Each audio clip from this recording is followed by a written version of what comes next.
The glare of sunlight caught on the metal frame of a small bicycle, wobbling slightly under the weight of a child and her heavy backpack. Something about the scene didn't feel playful. It carried a quiet tension. Before we dive into the story, tell us where you're watching from. The challenge isn't just noticing when something feels off.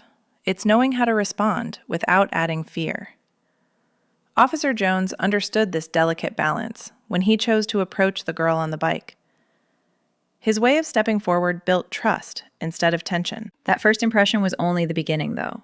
What he saw next told him even more. Officer Jones rolled slowly through quiet suburban streets, scanning the rhythm of the afternoon. Children drifted home from school. A man trimmed hedges. The mail carrier tucked envelopes into boxes. Everything spoke of routine. Then came the bicycle. At first glance, it was just a small girl riding along the sidewalk, but several things pulled at his attention right away. The backpack on her shoulders looked far too heavy, its weight dragging her frame backward and making her steering uneven. Her route repeated itself. Maple Avenue, Oak Street, Pine Road, back to Maple.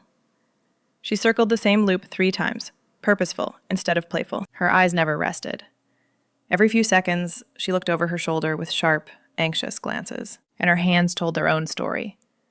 The skin on her knuckles turned pale where she gripped the handlebars too tightly. For Jones, none of these details alone would have been enough. A big backpack might mean homework. Lancing over a shoulder could be curiosity.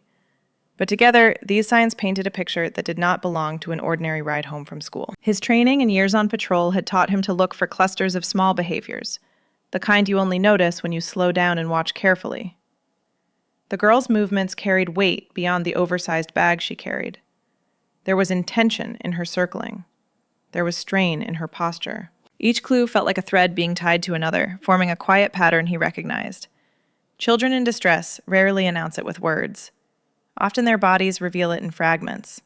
Repetition, stiffness, vigilance. Jones knew the value of listening to those signals. What unsettled him most was that the ride didn't carry the lightness of freedom. It carried something closer to avoidance. The kind of journey not meant to reach a destination, but to delay arriving somewhere else. The pieces fit together in the wrong way, pointing toward concern rather than carefree play. Jones decided he could not ignore it.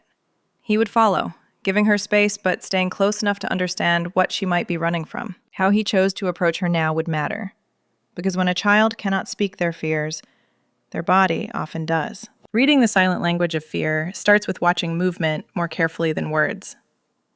Jones kept a few car lengths back, noting each shift in Emma's body. What stood out wasn't noise or shouts. It was how quiet her signals were. Her shoulders curled forward, rounded into themselves as though she carried more than the backpack strapped behind her. The posture looked like a brittle ornament, tight and fragile, as if it could splinter under too much weight. Her hands clamped the rubber grips with such force that her knuckles lost their color. She held the bike like a rider afraid of losing control, each finger locked in place instead of loose and free. Her pedaling came in stutters. First a burst of urgent speed, then a slow crawl that nearly stopped her in place. That uneven rhythm spoke not of play, but of worry, like she was torn between escaping and freezing. When kids can't speak their fears, their bodies often speak for them. Shoulders, hands, pace. Together they form sentences that don't rely on voice. Jones had trained himself to notice these patterns. He read them the way a mechanic reads a warning light. Brief, clear, actionable. Every motion hinted at an inner world under strain. It wasn't about a single sign. It was the mix of them that revealed a steady burden. Her shape on the bicycle showed lingering stress more than a passing moment of unease. The ride lacked the bounce of childhood freedom. Instead, it carried the repeated beats of tension that had settled deep into her body. To the people mowing lawns or pulling in mail, she was just another child biking home. But to Jones, her posture, her grip, her broken rhythm stood out as bright as a flare. These were not random quirks of a ride. They were messages, passed without a sound, waiting for someone steady enough to notice. The recognition brought him to a careful pause. He couldn't simply rush in. Authority could frighten as easily as it could protect. What mattered next was how he showed himself. Would his presence add weight to her fear, or could it signal safety? The answer depended on the way he carried his own body as he stepped out from behind the uniform. The art of approach without intimidation begins with what you do before a single word is spoken. Officer Jones parked his patrol car a full block away. Distance mattered. It kept the weight of the vehicle and its flashing possibilities out of the girl's immediate sight. She could choose to notice him rather than feel surrounded. He walked toward her at an angle, not in a straight line. That small adjustment softened the move. It made his steps look like passing by, not closing in. His hands stayed visible, loose at his sides. No fists, no crossed arms, nothing that suggested order or command. When he came near enough to speak, he lowered himself on one knee, eye level, not looming over her. A body as tall as his can create distance just by standing, but kneeling took that away. It shifted the moment into something balanced, almost ordinary. The first words he spoke had nothing to do with fear or authority. He mentioned her bicycle instead. The shine of the chrome, the way she handled a stop smoothly, even the color of her grips. Simple, neutral details anyone could talk about. It wasn't about her, not yet. It gave her the space to share only if she wanted to. Each step of his approach was deliberate. Relaxed walk, calm tone, equal footing. These were not random instincts.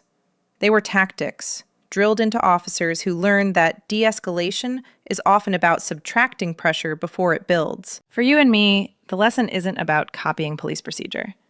We don't kneel in uniforms or approach from angles. But the core idea works anywhere. Give someone space, bring calm energy, and begin with safe ground instead of personal probing. That's how people feel permission to open up, rather than shut down. Community policing practice shows that non-threatening approaches often lead to more honest conversation. When the other person decides you're not a threat, honesty becomes easier than silence. Emma watched him quietly during those first moments. She noticed his distance. She noticed that he waited.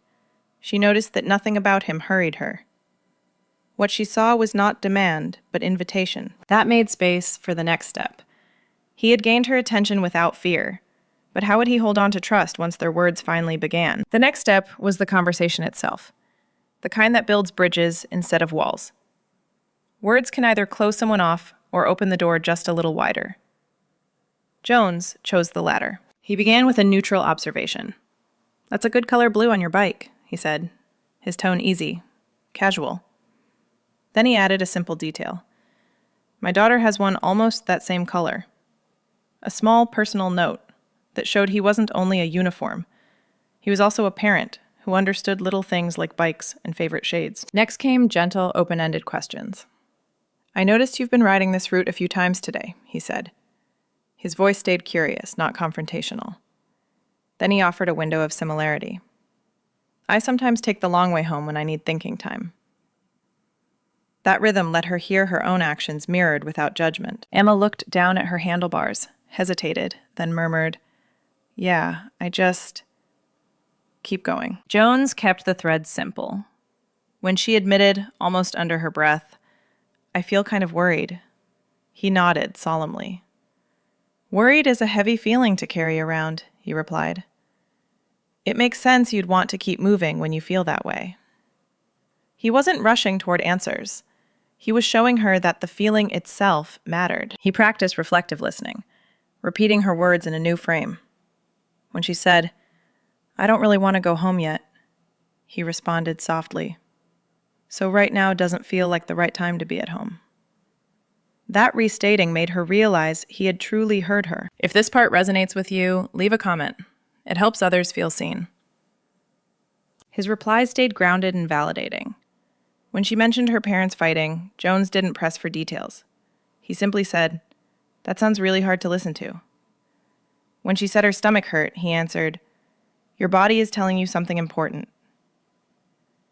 These kinds of phrases gave permission for her emotions to exist without being pushed aside or magnified. Experience shows that children open up more in calm conversations than under pressure. By holding back from interrogation and choosing short, supportive lines, he gave Emma's thoughts room to come at their own pace. Each exchange was a single plank in the bridge, laid carefully, steadily. Those planks were starting to hold weight. Her replies became steadier, her tone braver. The small fragments she offered were building into something larger, an outline of truth that waited just beneath the surface. And soon, that truth would explain why the bicycle rides mattered so much. Emma's words began to take shape once she felt it was safe to share. They came slowly at first, then steadier, like water spilling from a narrow crack. She spoke of her house in the evenings, raised voices drifting down hallways, doors that sometimes slammed without warning. Even in the quiet between arguments, the air stayed heavy, as if it carried leftover tension. She described sitting on her bed with her hands pressed over her ears, waiting for the noise to end.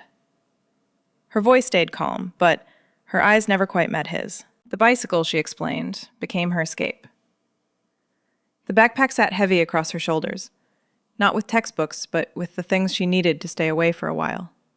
A water bottle, a snack, a book, sometimes a jacket. Just enough to stretch the time outside.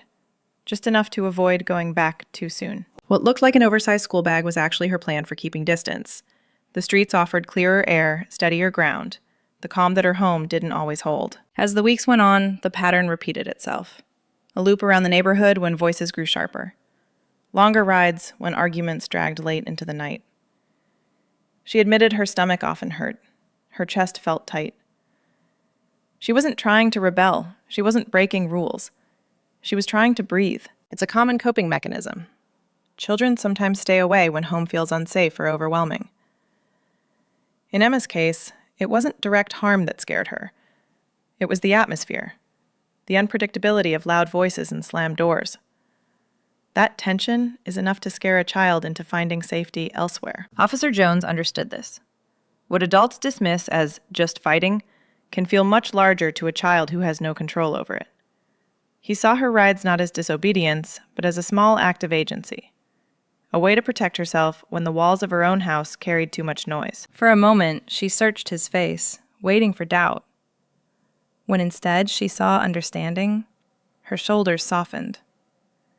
She gave a small breath, almost like relief, realizing her words had not been brushed aside. And now that the hidden truth sat between them, the question became clear.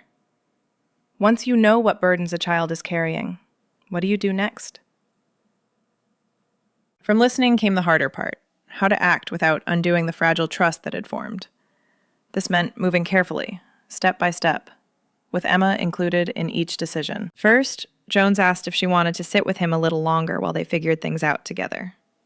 She gave the smallest nod, her hands still holding the handlebars, but her breathing had eased. Second, he reached for his radio and quietly called the school counselor. He kept his voice low so Emma could hear but not feel exposed.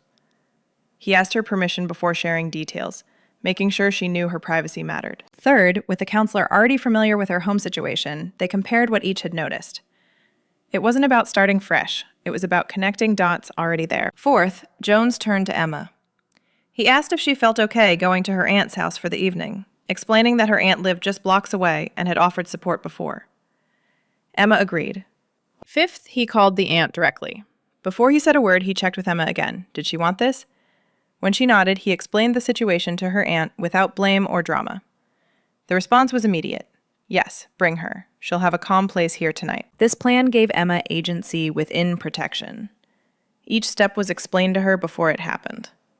She spoke to her aunt during the call, and she helped decide the right words for her parents later. It mattered that placement felt like family, not an emergency label.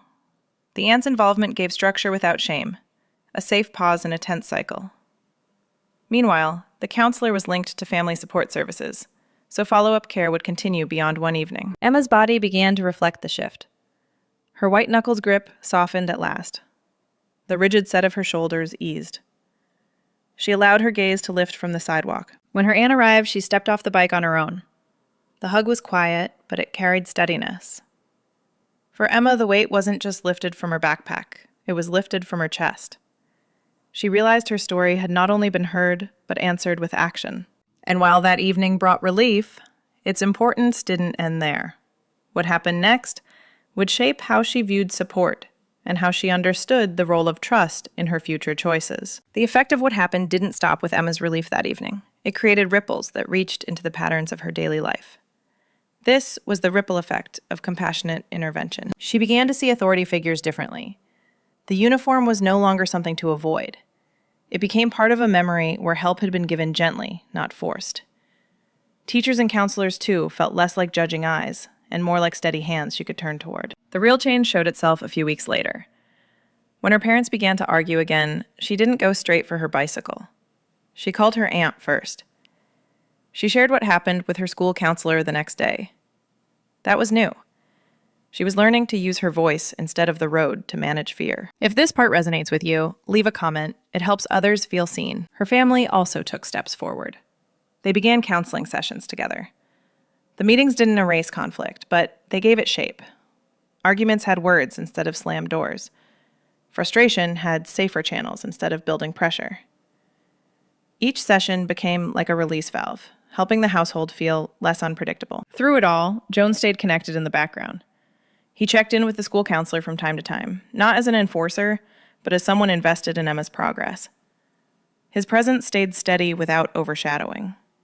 That consistency proved that help was not just a one-day event, but part of a longer chain of care. Positive, respectful encounters can change how a child sees authority figures and where they turn for help.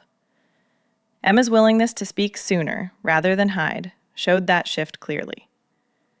Instead of relying on distance to manage conflict, she leaned on trusted adults who responded to her as a person, not a problem. Neighbors eventually heard pieces of what had happened, shared in quiet conversations through the school and through her aunt. What they saw was not a dramatic rescue, but a calm, careful response that worked. It opened the idea that officers in their own streets could stand for support, not just discipline. For Emma, the difference was plain. Bicycle rides could return to being about fun, not about escape. Home life grew steadier, not perfect, but livable. And the path forward held more voices to lean on than she had thought possible. Stories like hers remind us that small, careful actions can ripple outward. And when we look closer, the same principles that helped Emma can guide what ordinary people do in their own communities. Translating professional care into community action means looking at what trained responders do well and carrying parts of that into everyday life. You don't need a badge or a title to make a difference. You only need presence, calm, and a willingness to notice. Start with awareness in familiar places. Be present and attentive to the routines in your neighborhood. Who usually walks home from school? The faces you see on porches. The patterns that feel ordinary.